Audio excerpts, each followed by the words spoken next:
Okay, so good afternoon Earth. Welcome sa video lesson na ito. So this is about perpendicular bisector of a chord.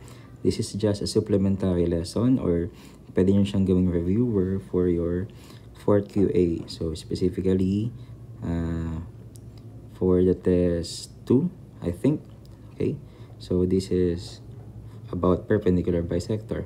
So as you can see, we have a circle here in number 1. Okay, so let's start na agad. So number 1, as you can observe, meron tayo ditong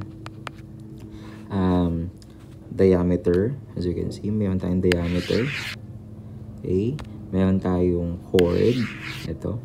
Meron din tayong line segment. Okay, na line segment OA. But as you can see, line segment OA is a perpendicular bisector ayon sa theorem because line segment OA ay galing sa center and also pagkagaling niya sa center, ayan, tinamaan niya yung chord BM and pagkatama niya sa chord BM, naka-form siya ng right angle. And also, ayon sa definition ng perpendicular bisector, when a perpendicular bisector bisects a chord, therefore, it bisects or it divides it into two equal parts. Therefore, BA and AM are the same or equal. Okay? But the most important information here is that kailangan natin mahanap yung value ng X kasi siya yun ay nawawala. So, meron na tayong value ng line segment OM. Meron din tayong value ng line segment AM, which is 7 and 6. So, kung mapapansin natin, they form a right triangle, di ba? Pag may right triangle ka, therefore, pwede mong magamit yung Pythagorean theorem, di ba? In order to find a missing side. Let's start. Okay, so ayon sa Pythagorean theorem, so this is C squared equals A squared plus B squared. Diba? Okay. So, dito, kailangan nyo lang malaman ano ba yung mga nire-represent nila. Again, sa Pythagorean theorem, C always stands for your hypotenuse. In this example, okay, the hypotenuse is line segment OM. Therefore, your C value, okay, yung C value natin ay, 7. So, therefore, this is 7 squared equals A is the side of the right triangle that is horizontal. Ayan, AM. Therefore, this is 6. Okay, 6 squared plus B squared is the vertical side. Ayan. Therefore, wala pa tayong value. So, let's just copy B squared. And in some other cases, pwede mo siyang paltan ng kung ano yung hinahanap natin. Kung hinahanap natin ay line segment OA, so pwede natin siyang paltan as line segment OA. Diba? Pwede natin siyang paltan as line segment OA squared. Okay? But dito, sige, pwede mo na natin siyang, wag mo nang paltan. Baka yung iba kasi nalilito pag ganun eh. So, let's just stay as B squared. Okay? So, let's just perform the indicated operations and also the manipulation of the equation. So, 7 squared is 49 equals C squared is 36. Ayan. 49 equals 36 plus B squared. Okay? So, you just have to transpose 36. Ayan. Transpose 36 to the other side. Okay? Magkakaroon ka ng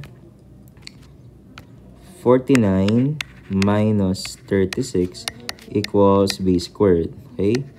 49 minus 36 is what? How many? Okay, so that is 13 equals B squared. And in order to find the value of B, you just have to find the square root of both sides. Okay? So the square root of both sides is the square root of 13.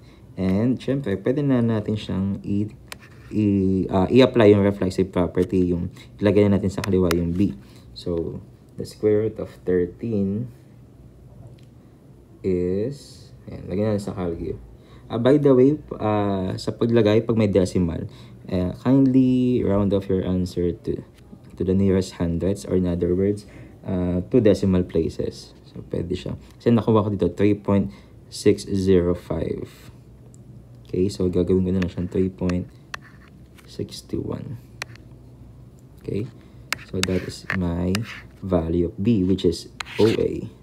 So, ibig sabihin, this line segment OA is equivalent to 3.61 units. Okay, so that is your number 1. How about in number 2? In number 2, halos same lang naman yung gagawin.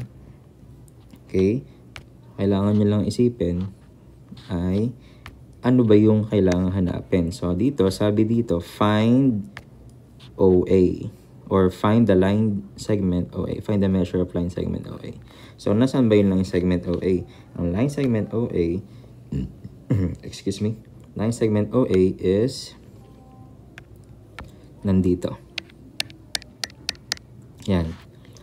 Line segment OA is O hanggang A. Ayan. Kaya lang, wala tayong measure. Okay? But as you can see, meron tayong makakuha information because MO is what? Is a radius. Okay? And also, OA is a radius also. Therefore, sa isang circle, all radiuses or all radii have the same measure. That is the definition of a radius, di ba? Therefore, line segment OA ay 5. So, therefore, hindi na natin ito kailangan i-compute. It's just purely observation. So, therefore, it is 5 units.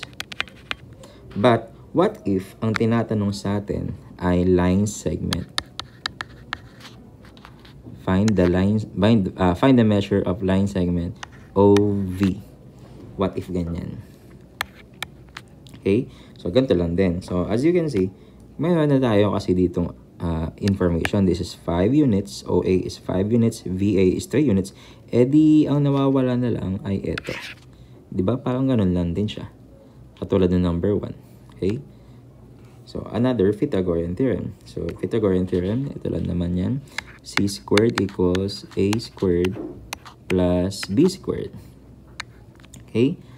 Ayan. So, pwede na natin siyang i-apply. Again, the C is hypotenuse, which is 5 squared equals A is the horizontal part of the of the right triangle. That is 3. Ito yun. Okay, that is 3 squared plus B is the vertical part, which is hindi natin alam. Ayan. Dito, try natin palitan yung B ng OV kasi siya yung nawawala eh. Line segment OV squared. Okay, para lang alam natin habang nagko-compute tayo kung ano yung talagang hinahanap natin.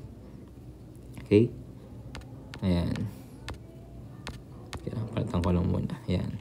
Line segment OV squared.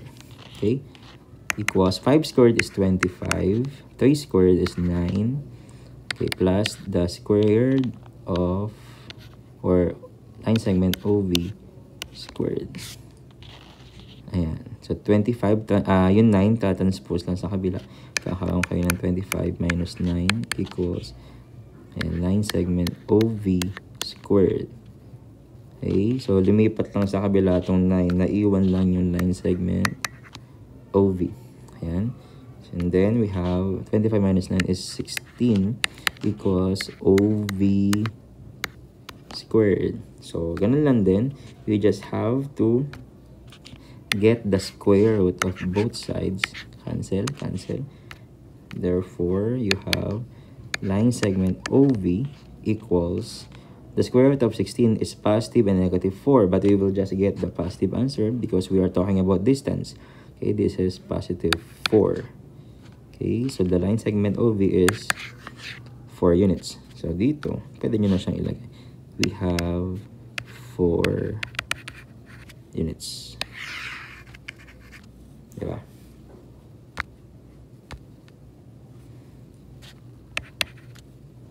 Okay. So, last